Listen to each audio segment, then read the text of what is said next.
नमस्कार, स्वागत है आपका न्यूज बाइस्कोप में। मैं हूं आसिया। राष्ट्रपति चुनाव के नतीजे आ गए। द्रौपदी मुर्मू ने राष्ट्रपति पद का चुनाव जीत लिया है। राष्ट्रपति वो बन गई हैं। विपक्ष के उम्मीदवार यशवंत सिन्हा हार चुके हैं। लेकिन इन सब के बीच बड़ी खबर झारखंड से ये है कि झारखंड के किन विधायकों ने क्रॉस वोटिंग की है और उससे झारखंड की राजनीति पर आने वाले दिनों में क्या असर नजर आने वाला है। कौन है वो वैसे विधायक जिनकी संख्या 9 बताई जा रही है, जिन्होंने क्रॉस वोटिंग की है, क्योंकि जेएमएम ने तो समर्थन की घोषणा की थी।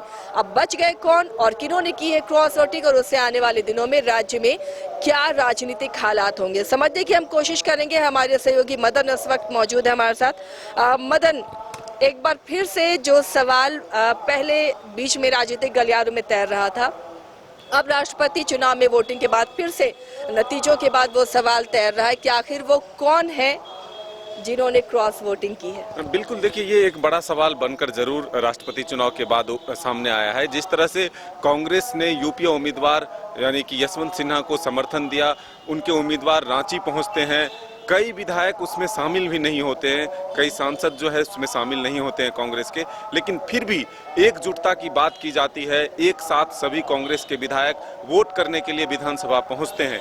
लेकिन फिर से आंकड़े जो है वो जरूर परेशान करने वाले हैं, क्योंकि कुछ दिनों पहले जब सरकार को अस्थिर करने की बात सामने आई थी, जिसमें कि मामले भी दर्ज किए गए थे थाने में, विधायकों की संख्या 9 बताई जा रही थी और वो कांग्रेस के 9 विधायक थे जो कि नाराज चल रहे थे। कई बार जो है बैठकें हुई, मीडिया में आकर के कांग्रेस के विधायकों ने यहाँ तक कहा था कि हमारे सरकार में हमारी बात नहीं सुनते हैं अधिकारी, हमारे मंत्री हमारी बात नहीं सुनते हैं। तो ऐसे में नाराजगी उनकी जो है खुलकर सामने आई थी।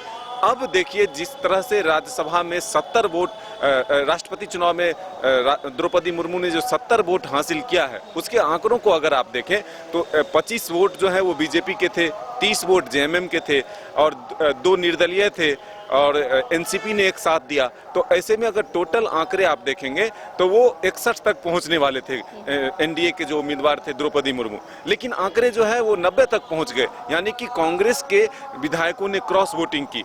अब जब कांग्रेस के नेताओं से बातचीत हो रही है और जानने की कोशिश हो रही है कि आखिर कौन से ऐसे नाम हैं, कौन विधायक हैं जो क्रॉस वोटिंग किया है, यानी कि पार्टी के लाइन से अलग होकर के जो वोटिंग की है, तो अब क्या उन पर कार्रवाई होगी। तो कांग्रेस के एक और सवाल, क्या ये वही विधायक हैं जो मीटिंग में नहीं पहुंचे थे, बैठक में नहीं पहुंचे थे, या लगातार जो बगावती तेवर अपनाते हैं, दिल्ली तक भी इन्होंने दौड़ लगाई है? देखिए ये नाम अभी खुलासा कर पाना थोड़ा सा मुश्किल होगा, क्योंकि गुप्त मतदान होता है ये, ऐसे में नाम तो सामने नहीं आए, लेकिन आंकड़े वो बताते हैं कि 9 विधायक ही नाराज चल रहे थे। 9 विधायकों की कई बार बैठकें होती थी और वो मीडिया के सामने आकर के जो इरफान अंसारी हैं वो कहते थे कि 9 विधायक जो हैं वो नाराज चल रहे हैं। तो ऐसे में अब ठीक 9 विधायकों ने जो है ये क्रॉस वोटिंग की है, तो ये मामले जो है अब बढ़ता हुआ दिख रहा है। और क्या इसका असर पड़ता है आने वाले समय में राजनीति में।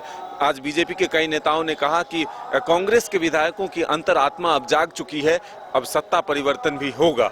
तो अब जो उनके ये दावे हैं वो कब तक हकीकत में बदलता है, क्या कुछ उलटफेर होने वाला है, आखिर कौन वो विधायक है, क्या जेएमएम के भी विधायक तो नहीं है जो क्रॉस वोटिंग किया है।